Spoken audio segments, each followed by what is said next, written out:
Waktu itu gue lagi promo film Foxtrot 6. Ada Angga, istrinya, ada Marcella, ada tim Visinema. Gue nggak tahu kalau mereka baru aja press conference bahwa akan memfilmkan bukunya Marcella FP sih. Nanti kita cerita tentang hari ini. Terus karena gue cepet-cepet mau promo, ya udah gue cuma sekedar say hello, terus gue cabut. Terus tiba-tiba beberapa bulan kemudian gue didudukin bareng gitu satu bangku kayak gini. Gue, Rahel Amanda sama Sheila Dara. Terus Angga sama istrinya cuma bilang, kalian ngobrol deh bertiga. Ya kita ngobrol aja kayak biasanya gitu, kayak ketika gue ngobrol sama mereka, ngobrol. Tiba-tiba mereka berdua kayak senyum-senyum gitu, si Angga sama istrinya. Oke, sip. Hah, sip? Apaan sih sip? Tiba-tiba minggu depan disodorin kontrak, kayak, hah? Oh gitu?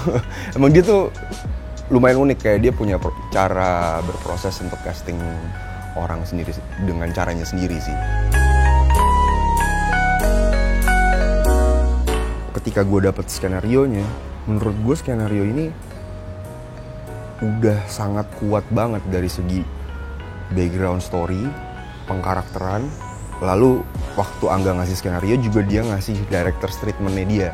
Nah kemudian gue banyak berprosesnya ya sama Aurora, sama Awan, dan sama skrip itu, dan sama Angga gitu. Syutingnya kan di Jakarta kan, jadi ketika selesai syuting gue pulang ke rumah, ketemu istri gue, anak gue. Gue sempet ngomong sama istri gue bilang, Bu, kayaknya kita cukup deh punya anak satu. Terus dia, kenapa?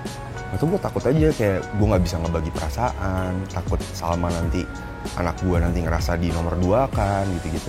Nah tapi ketika gue udah lepas dari karakter angkasa, gue nonton lagi filmnya, gue ngomong sama istri gue, Bu, kayak kita harus punya anak yang banyak sih. Ini penting juga buat Salma gitu, dia belajar bertanggung jawab. Jadi lucunya film ini punya banyak perspektif ketika kita nonton gitu. Nah, gue ngobrol sama penulis buku ya kan, Marcella, karena sebenarnya buku NKCTHI itu tuh kumpulan cerita-cerita orang yang dia ambil dari Instagram. Dan Marcella tuh sampai akhirnya ketika saking banyaknya dia mendengar cerita orang yang kebanyakan depresif gitu ya, akhirnya jadi 6, jadi yang tadinya dia tiap hari nangis ketika baca gitu. Kayak gue sekarang tiap malam berkaca-kaca sebelum tidur tuh gue pasti kayak wah.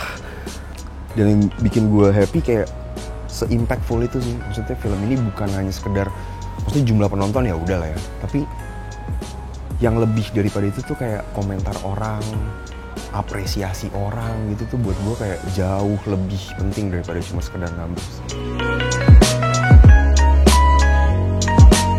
Dengan postur gue dan umur gue yang udah lumayan bisa dibilang tua gitu.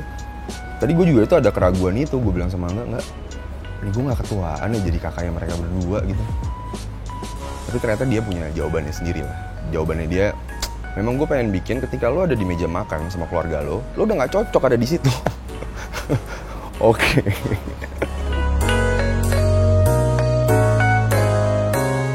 Sebenarnya ada satu project yang lagi gue persiapkan untuk 1 dekade ini. Teater tapi monolog konsepnya. Cuman kebetulan kemarin pas gue cek gedungnya lagi direnovasi sampai tahun depan. Tapi ya nggak apa-apa lah. Mungkin ya makanya masih dalam proses developing juga secara skenario dan secara konsepnya seperti apa. Mungkin film dan teater mungkin gue nggak akan pernah melupakan itu gitu ya. Sebisa mungkin sampai gue masih bisa berkarya gitu. Kayak ya gue pengen aja sih berkontribusi terhadap dunia teater di Indonesia, karena kita juga punya sejarah teater tuh banyak dari banyak daerah, Bali, Jawa. Waktu gue honeymoon sama istri gue, mungkin juga karena dia kan berangkat dari panggung teater ya. Gue ke Yunani nonton di Akropolis, gimana dengan setting yang simple gitu, nggak pakai banyak properti, tapi hanya mengandalkan power suara dan acting mereka, meskipun pakai bahasa Yunani dan gue nggak ngerti selama 3 jam gitu. Gue sama Atika cuma ngeliatin mereka, ini dia ngomong apa ya. Tapi energinya tuh bisa berasa gitu. Itu sih yang membuat gue kayak selalu pengen bisa berkontribusi terhadap dunia teater di sini gitu.